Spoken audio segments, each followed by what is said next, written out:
촉박하고 조바심이 나니까 짜증스럽게 했던 얘기가 아침에 머리 감지 마! 그 얘기 듣고 정말 와이프도 아침에 가방 싸지 마! 이거 얘기해도 괜찮아요? 오늘은 관계를 이어가고 계시는 많은 커플들 그리고 부부관계에 있어서 새로운 해결책을 제시하는 책 부부 성격 차이 해결법이라는 책을 갖고 왔습니다. 우리가 가장 이혼할 때 뭐 때문에 헤어졌다고 하죠? 성격 차이로 헤어졌다는 얘기 가장 네, 많죠. 성격 차이로 헤어졌다고 얘기를 해요. 그러면 사실은 성격 차이라고 하지만 그 안에는 여러 가지 갈등 상황이나 이런 것들이 성격으로 극복을 못했고, 성격이라고 하면은 저 사람이 가지고 있는 고유 성질인데 그 고유 성질에 대해서 내가 받아들이지 못했다.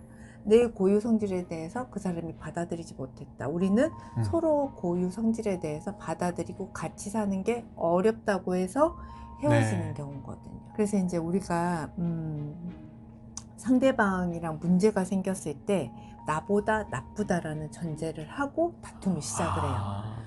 나도 어려움이 있겠지만 나보다 배우자는 더 나쁘다라는 전제를 누구나 다 하고 있어요. 내가 기준이 돼서 네. 그 사람을 평가를 여러분 놀랍지 판단하죠? 않아요? 나는 내 신랑이 더 문제가 있다고 생각하는데 신랑도 내가 더 문제가 있다고 느끼는 거예요.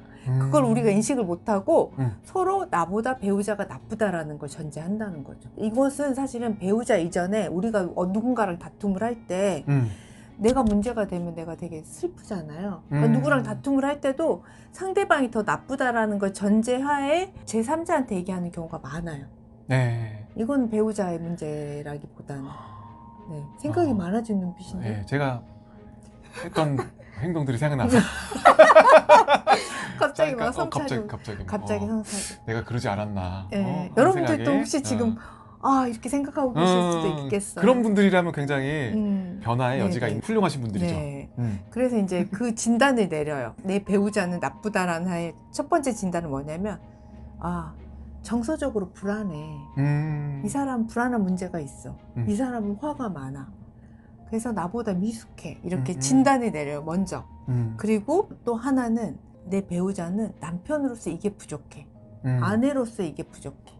아빠로서 부족해. 그래서 기능상의 문제를 같이 또 파악을 해요. 그러니까 내 배우자는 나쁘다라는 전제 아래는 내 배우자는 심리적으로 약하고 기능도 부족하다는 플러스를 전제하에 두고 배우자를 판단을 하고 다툼이 시작이 돼요. 네. 나름대로 논리가 서 있는 상황에서 서로 격돌을 하게 되는 거죠. 네. 그리고 그것을 제3자한테 얘기를 할 때도 나는 타당하고 상대방이 안 좋은 것에 대해서 막 설명을 하게 되죠. 그리고 보통 지인들은 네 말이 맞다. 우리는 얘기를 하면서도 내 결점이 있지만 그것을 말하고 싶지도 않고 또 표현하고 싶지도 않죠. 내가 잘못한 거는 작게 얘기하고 상대방 얘기는 되게 크게 얘기하고. 네. 그래서 그러죠? 우리가 놓치는 것들이 있어요. 부부 관계에서 우리가 화해하는 게 목표가 아니라 내가 승자가 돼야 된다는 걸 전제한다는 사실이에요. 나를 보호하고 보는 거죠. 나는 옳고 너는 옳지 않다. 너무 의미 있는 장면이지 않아요? 그렇죠. 미안해.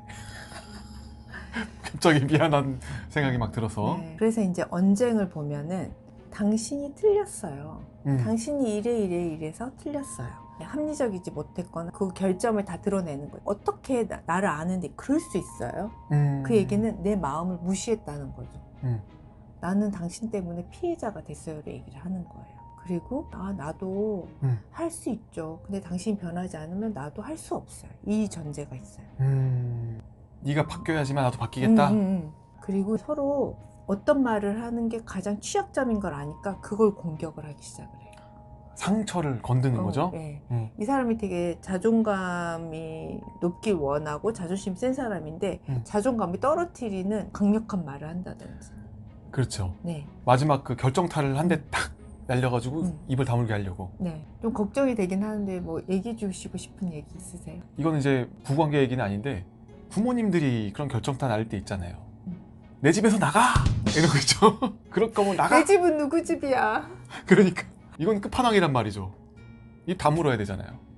사실 이런 문제를 너무 고착화돼서 계속 언쟁이 될 경우는 이제 상담실을 찾아오기도 하죠. 근데 이제 상담실에 한두 번 와가지고 문제를 다 해결하려고 하는 건 너무나 어렵잖아요. 네. 그래서 그게 더 문제가 되는 경우도 있어요. 어떤 경우냐면 상담자한테 판단을 해주라고. 당신이 우리 중에 누가 더 나쁜지 누가 더 착한지 결정을 해줘요. 심판자 역할을 맡기는 거네요. 네. 그리고 상담실에 오지 않더라도 부부가 다투면서 아이한테 또 그거 진짜 야, 너무 엄마 안 말이 좋아. 맞아, 아빠 말이 맞아. 그럼 애는 너무 당황스럽죠.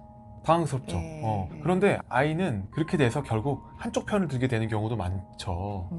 그렇게 되면 또 승자가 내가 되는 거네요. 나랑 더 정서적 유대감이 높은 대상자, 엄마 편이 많이 돼주죠, 아이들은. 엄마한테 많이 혼나도 엄마가 나를 돌보기 때문에 사실 아빠는 존재감이 없어요, 나한테. 그렇죠. 이제 네. 특정 시대에 그 아버지들의 상이 그랬고요. 저 같은 경우는 제가 반반 육아하는 남편이기 때문에 내 쪽으로 올 수 있다는 자신감이 있습니다. 자신감이 저는. 있어요. 그만큼 이제 정서적 유대감이 이제 그렇죠. 높은 편인데 지금은 경제적으로 공동체 생활을 하고 있잖아요. 대부분의 부부들이. 네. 그렇다고 하더라도 유대감이 아이들이 엄마랑 높을 수밖에 없어요. 예. 그래요. 엄마가 그럴 먹는 때. 거에 책임을 지고 신변 처리를 좀, 그러니까 남성들은 나는 많이 육아에 참여하고 있다고 하더라도 여성들이 느낄 때는 네. 그러지 않을 수 있다는 거죠. 저는 네. 먹는 거 저도 챙겨요. 아, 그렇구나. 그러니까 이제 이런 아빠가 있으면 너무 좋은데 이런 아빠가 있으면 너무 좋은데 이제 많이 없으니까. 여튼 네. 장발장님은 멋지십니다. 네네. 아무튼 뭐 네. 중요 핵심 네. 그게 아닌데 제가 또 승자가 되고 싶었나 봐. 네. 여러분 조금 더 좋은 해결점을 찾고 싶다 이럴 때 한 가지 제안을 드리고 싶은 것은 네. 이 책에는 이렇게 나와 있어요. 내가 남편한테 왜 화났는지를 한번 써보는 거예요. 그리고 이제 게슈탈트나 연극치료에서 하는 방법이기도 하는데 네. 상대방의 입장으로 가보는 거예요.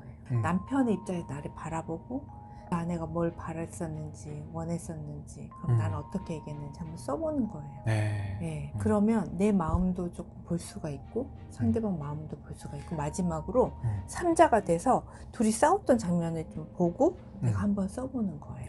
참 이게 효율적인 것 같아요. 이게 언제 어디서든 노트만 있으면 가능한 거기 때문에 네네네. 그렇죠? 쓰면서 네. 생각도 해보고 네.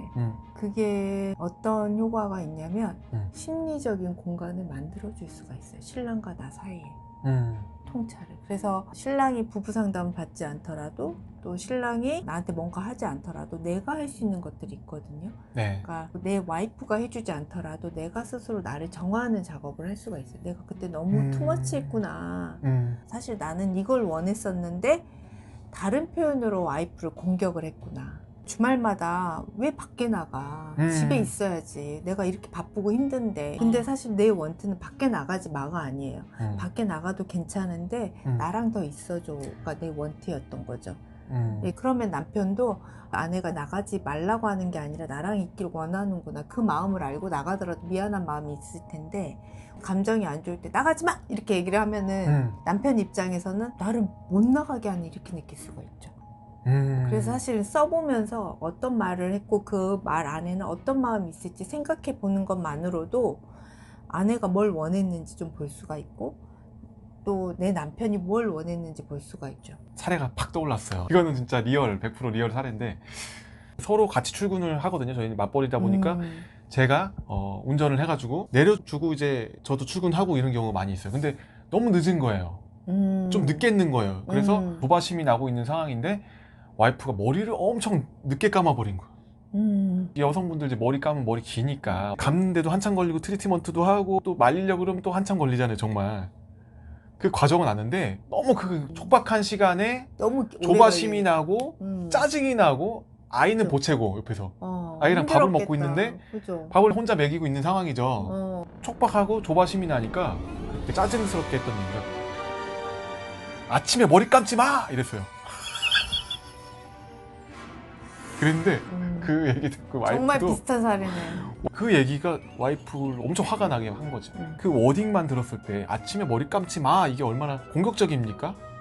그쵸? 머리 감지 마. 그래서 와이프가 저한테 했던 얘기가 아침에 가방 싸지 마 이랬어요. 내가 아침에 맨날 준비 다 맞춰놓고 나가려고 그럴 때 그때 가방을 막 주섬주섬 싸거든요. 이거 얘기해도 괜찮아요? 괜찮아. 거기 안에 그 워딩 안에 그 담겨진 의미가 바쁘고 시간 없는데 좀 준비를 빨리 해주면 좋겠어 라는 것들이 이제 담겨 있는데 그냥 그 워딩만 봤을 때는 굉장히 공격적으로 받아들일 수밖에 없잖아요. 근데 맞아요. 그것도 또 히스토리가 있는 게 머리 좀 빨리 감자 하다가 나중에 그 얘기가 나온 거였어요. 안 되니까 생활 속에서 자꾸 이게 안 되는 거야 내 생각에는. 그러면 조금 일찍 일어나서 준비를 좀 빨리 할 수 있는 방법을 찾아보자 이렇게 얘기를 했을 수도 됐는데. 다른 방법은 뭐냐면은 각자 가는 거예요. 각자 서로 합의를 보는 방법은 제가 아이도 데려다주고 와이프도 데려다주고 제가 마지막에 출근하다 보니까 그거에 대한 책임감을 내가 갖고 있었던 거예요. 책임감. 그러면 아이만 내가- 데려다주고 가면 되는데. 내가 이걸 해야 돼 라는 생각을 갖고 있다 보니까 더 짜증이 나는 거야. 난 이렇게 해도 내가 하고 있는데 이런 뭐랄까 자격지심 같은 거 내가 데려다 주잖아. 이것도 하고 있잖아. 내가 기다리잖아. 하는 이제 자격지심이 있었는데 그래서 결국 서로가 좀 투닥투닥하고 이 워딩은 사실은 이런 의미였다라는 걸 서로 풀고 나서 아침 시간에 그럼 각자 준비해서 그냥 각자 시간에 맞게 나가자. 야, 응. 이걸 하셨네. 해결법을 찾으셨네요. 그렇게 하고 나니까 문제가 안 생기더라고요. 이 책에서 그걸 얘기를 하고 있어요. 음. 책임감을 어디까지 둘 것인지, 어디까지 수용할 것인지, 어디가 내가 힘든 부분인지 그것을 의사소통하면서 풀어나가는 것들에 대해서 얘기하고 있거든요. 끝났네? 끝났지만 아직 마음속으로는 아직도 그게 남아있죠, 사실은. 하지만 시간이 걸리면서 점점 서로 이해해 갈 것 같아요. 근데 네, 한번 네. 풀었기 때문에. 네네. 그런 것들이 사실 결혼에서는 가장 큰 어려움으로 다가오고 그게 별것 아니지만 진짜 별것이 돼버리긴 하죠. 감정이 압도되면 우리가 사실대로 말하지 않고 그 사람을 공격하는 방법으로 의사소통한다는 걸 알 수가 있어. 그래서 네. 이렇게 써보면 너무 도움이 되고 지금 이제 장 발장님 알아서 잘 하신 거죠. 네, 뭐 알아서 했다고는 하지만 이틀 걸렸습니다. 네. 이틀 걸리셨다면. 네. 제가 이틀 걸릴 거 지금 이 방송을 들으신 분들은 더 빨리 해결하실 수 있을 것 같아요. 네네네. 이틀 안 걸리실 것 같아요. 한 몇 시간? 몇 시간? 그날 안에? 2시간? 2시간? 하여튼 짧은 시간 내에 네. 좀 많은 것들을 좀 알아차릴 수가 있어. 내 원트가 뭐였는지, 그때 정서가 어땠는지, 그때 내 상황은 어땠는지. 그리고 삼자로 봤을 때, 이게 누구의 문제라기보다는 우리 둘이 갖고 있던 그 상황의 문제구나. 객관화해서 보는 작업은 너무 중요한 것 같아요.